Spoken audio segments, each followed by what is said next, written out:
അനാഥനാണെന്ന് ചമഞ്ഞ് യുവതികളുമായി സൗഹൃദത്തിലാകും, കല്യാണം കഴിക്കും. ഒടുവിൽ കുറച്ചു ദിവസം ഒന്നിച്ച് താമസിച്ച ശേഷം അവരുടെ സ്വർണവും പണവും കൈക്കലാക്കി കടന്നു കളയും. കാസർഗോഡ് വെള്ളരിക്കുണ്ട് സ്വദേശി ദീപു ഫിലിപ്പ് ഇത്തരത്തിൽ വിവാഹം ചെയ്തത് 4 യുവതികളെയാണ്. ഒടുവിൽ പക്ഷേ പണി കിട്ടിയത് ഇയാളുടെ 2ാം ഭാര്യയും 4ാം ഭാര്യയും ഫേസ്ബുക്ക് സുഹൃത്തുക്കളായതോടെ. ഫേസ്ബുക്കിലൂടെ പരിചയപ്പെടുകയും തുടർന്ന് ദീപു വിവാഹം കഴിക്കുകയും ചെയ്ത 4ാമത്തെ യുവതിയുടെ പരാതിയിലാണ് ഒടുവിൽ ഇയാൾ കുടുങ്ങിയത്. അനാഥനാണെന്നും ഒറ്റപ്പെടലിന്റെ വേദന ജീവിതത്തിൽ ഒരുപാട് അനുഭവിച്ചതാണെന്നുമുള്ള കഥകൾ ദീപു തട്ടിപ്പിൽപ്പെട്ട യുവതികളോട് പറഞ്ഞിരുന്നതായും തെളിഞ്ഞു. എന്തായാലും നിലവിലത്തെ ഭാര്യ, അതായത് തട്ടിപ്പിനിരയാക്കപ്പെട്ട 4ാമത്തെ യുവതിയാണ് ഇയാളുടെ ഇത്തരത്തിലുള്ള വിവാഹ തട്ടിപ്പ് കഥകൾ പുറത്തു കൊണ്ടുവന്നത്. ദീപുവിന്റെ 2ാം ഭാര്യയുടെ ഫേസ്ബുക്ക് സുഹൃത്തായിരുന്നു നിലവിലത്തെ ഭാര്യ. ഇവർ നൽകിയ വിവരത്തിന്റെ അടിസ്ഥാനത്തിലാണ് 4ാം ഭാര്യയ്ക്ക് തട്ടിപ്പ് മനസ്സിലായത്. തുടർന്ന് 4ാം ഭാര്യ നൽകിയ പരാതിയിൽ ഇയാൾ കുടുങ്ങുകയായിരുന്നു. സോഷ്യൽ മീഡിയയിലൂടെ പരിചയപ്പെട്ട ശേഷം ഇയാൾ സ്ത്രീകളോട് വിവാഹാഭ്യർത്ഥന നടത്തുകയാണ് പതിവ്. കെണിയിൽ വീഴുന്ന യുവതികളോടൊപ്പം വിവാഹം കഴിച്ച് താമസിച്ച് ശാരീരിക ബന്ധത്തിൽ ഏർപ്പെട്ട ശേഷം പൊന്നും പണവുമായി മുങ്ങുകയാണ് പ്രതിയുടെ പതിവ്. കാസർഗോഡ് വെള്ളരിക്കുണ്ട് സ്വദേശിനിയെ 10 വർഷം മുൻപ് ദീപു കല്യാണം കഴിച്ചിരുന്നു. ഇവിടെ മുതലാണ് ഇയാളുടെ വിവാഹ തട്ടിപ്പുകൾ ആരംഭിച്ചത്. 2022 മാർച്ചിലാണ് 4ാം ഭാര്യ അഥവാ ഇപ്പോഴത്തെ പരാതിക്കാരിയെ ദീപു വിവാഹം ചെയ്തത്. ഇങ്ങനെ വിവാഹം കഴിച്ച ശേഷം കുറച്ചുനാൾ ഒരുമിച്ച് താമസിച്ചതിന് ശേഷമൊക്കെ സ്വർണ്ണാഭരണങ്ങളും പണവും കൈക്കലാക്കി ഇയാൾ കടന്നു കളയും.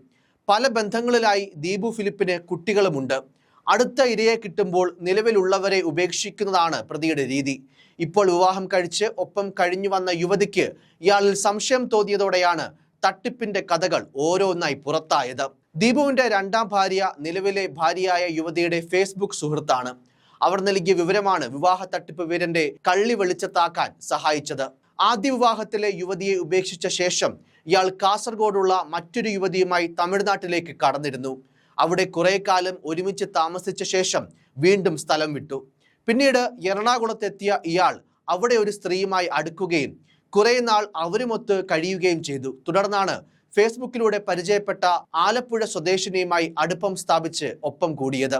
വിവാഹമോചിതയായ ഇവരെ പിന്നീട് അർത്തുങ്കൽ പള്ളിയിൽ വെച്ച് വിവാഹം കഴിച്ചു. തന്ത്രശാലിയായ ദീപു പരിചയപ്പെടുന്ന സ്ത്രീകളോടെല്ലാം തുടക്കത്തിൽ പറയുക താൻ അനാഥൻ ആണെന്നാണ്. വിവാഹം കഴിച്ചാൽ തനിക്കൊരു ജീവിതവുമാകും, ഒറ്റപ്പെടുന്നതിന്റെ വേദന മാറുകയും ചെയ്യുമെന്നൊക്കെ വൈകാരികമായി പറഞ്ഞ് വിശ്വസിപ്പിച്ച് ഈ സ്ത്രീകളെയൊക്കെ വലയിൽ വീഴ്ത്തുകയും ചെയ്യും.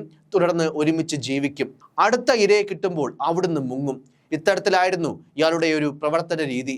മുൻപ് 3 സ്ത്രീകളെയും ഇയാൾ ചതിച്ചതും ഇതേ ക്രമത്തിലാണ്. ഇയാൾക്ക് മുൻപുണ്ടായ ഒരു വാഹനാപകടവുമായി ബന്ധപ്പെട്ട കേസിൽ ഇൻഷുറൻസ് തുകയായ 3.5 ലക്ഷം രൂപ കിട്ടിയപ്പോൾ യുവതിയോടുള്ള താല്പര്യം കുറഞ്ഞതായി തോന്നി.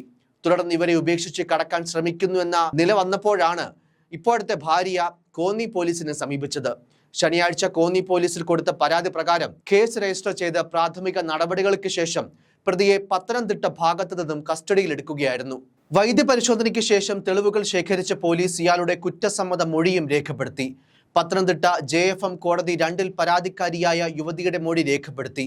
കാസർഗോഡ്, വെള്ളരിക്കുണ്ട്, തിരുവനന്തപുരം തുടങ്ങിയ സ്ഥലങ്ങളിൽ യുവതിയെ എത്തിച്ച് പ്രതി ബലാത്സംഗത്തിന് വിധേയയാക്കിയതായും അന്വേഷണത്തിൽ വ്യക്തമായി. ജില്ലാ പോലീസ് മേധാവിയുടെ നിർദ്ദേശപ്രകാരം ഊർജിതമാക്കിയ അന്വേഷണത്തിൽ മണിക്കൂറുകൾക്കുള്ളിലാണ് വിവാഹ തട്ടിപ്പ് വീരനെ കോന്നി പോലീസ് പിടികൂടിയത്. പ്രതിയെ കോടതിയിൽ ഹാജരാക്കി റിമാൻഡ് ചെയ്തു. അടുത്തിടെ പുറത്തിറങ്ങിയ സുരാജ് വെഞ്ഞാറമൂട് നായകനായ നാഗേന്ദ്രൻ ഹണിമൂൺസ് എന്ന വെബ് സീരീസിന്റെയും കഥ സമാനമായ വിവാഹ തട്ടിപ്പായിരുന്നു. എന്തായാലും ദീപു പല നാളായി തുടർന്ന വിവാഹ തട്ടിപ്പ് ഒരു നാൾ പിടിയിലായി. അതിന് ഭാര്യമാരുടെ ഫേസ്ബുക്ക് സൗഹൃദം തന്നെ കാരണമായി എന്നുള്ളതാണ് മറ്റൊരു കാര്യം. News desk, focus news TV.